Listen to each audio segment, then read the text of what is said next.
Nagsisimula pala ng asphalt. Ang oras na 12 hours. Ilang trailers yan? 20. Ang oras kaya matapos alas 12. Walang mabilahan na tindahan, malayo, no? Wala man lang overtime. Kalagay sa kontrata 8 hours. Excited pa kami. Pagdating dito 12 hours putang ina. Walang overtime.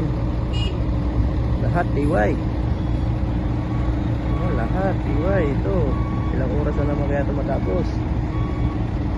Nagpasa naman kami ito na 5 hours o mahigit pa.